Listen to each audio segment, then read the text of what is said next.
আমাদের সাংবিধানিক অধিকার পাওয়ার জন্য।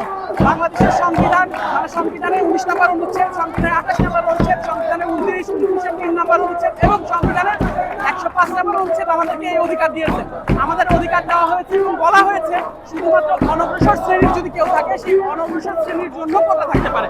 কিন্তু যারা সুবিধাভোগী শ্রেণী তাদের জন্য কোটা রাখার মাধ্যমে যদি 100 জন আমলাকে নিয়োগ দেওয়া হয়, সেই 100 জনের মধ্যে 56 জন আমলাই যদি থাকে অযোগ্য বা অপেক্ষাকৃত যোগ্য, তাহলে বাংলাদেশ আর কোনোদিন মাথা উঁচু করে দাঁড়াতে পারবে না এবং বাংলাদেশের যারা মেধাবীরা আছে তাদের বিদেশে চলে যাওয়া ছাড়া আর কোনো উপায় থাকবে না এবং বাংলাদেশ তখন মেধা শূন্য হয়ে যাবে ব্রেইন ড্রেনের মাধ্যমে। তাই আমরা আমাদের ন্যায্য হিস্সা, আমাদের ন্যায্য অধিকার আদায়ের জন্য আমরা 100% কনফিডেন্ট, আমরা জানি আমরা আমাদের অধিকার আদায় করতে পারবো। সেই অধিকার আদায়ের লক্ষ্যে আমরা এখানে অবস্থান করছি এবং আমাদের অধিকার আদায় না হওয়া পর্যন্ত আমরা এখানে অবস্থান করবো।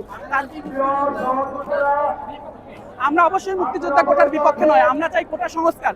কোটা থাকতে পারে, যৌক্তিক পরিমাণে কোটা থাকতে পারে, সেটা হতে পারে 5% বা 10%, এরকম যৌক্তিক কোটা চাই। 100 জনের 56 জন কোটা এটা কোনো দেশে হতে পারে না এবং বিশ্বের অন্যান্য দেশে কোটা আছে, যেমন আমরা ভারতের কথা বলতে পারি।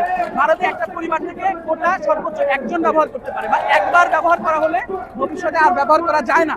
এরকম একটা সুষ্ঠু নিয়ম এবং স্থায়ী সমাধান চাই। কোনো পরিপত্রের মাধ্যমে বাতিল করে পরবর্তীতে হাইকোর্টের আবার রায়, এই ধরনের কোনো ঝামেলা আমরা করতে চাই না। আমরা স্থায়ী সমাধান চাই আমাদের জন্য, আমাদের ভবিষ্যৎ প্রজন্মের জন্য। আমরা এই আন্দোলনে নেমেছি এবং আমরা বিশ্বাস করি আন্দোলনে আমরা সফল হব। তাদের যে দাবি যে মুক্তিযোদ্ধার সন্তানরা তারা যে সুবিধা লাভ করছেন তারা তো কেউ নিজেরা মুক্তিযুদ্ধ করেনি।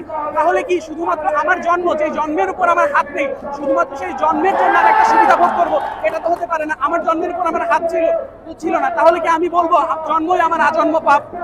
এমন তো হতে পারে না। আর আমরা মুক্তিযোদ্ধাদেরকে, আমাদের বীর মুক্তিযোদ্ধাদেরকে সম্মান করি, তাদের উপর সম্মান শ্রদ্ধা রেখে আমরা এখন এই আন্দোলনে নেমেছি। আমরা তাদের কোটা বাতিল চাই না, আমরা চাই যারা অনগ্রসর মুক্তিযোদ্ধাদের পরিবার আছে তাদের জন্য ব্যবস্থা নেওয়া হোক, তাদের প্রয়োজনে ভাতা আরো কয়েক গুণ বাড়ানো হোক, তাদেরকে আরো যেভাবে সম্মান প্রদান করা যায় করা হোক। কিন্তু দেশের মেধাবীদের ধ্বংস করে, মেধাবীদের হাতে শিকল করিয়ে যে অবস্থা বা কাঠামো তৈরি করা হচ্ছে, এই কাঠামোর বিরুদ্ধে আমাদের দৃঢ় অবস্থান।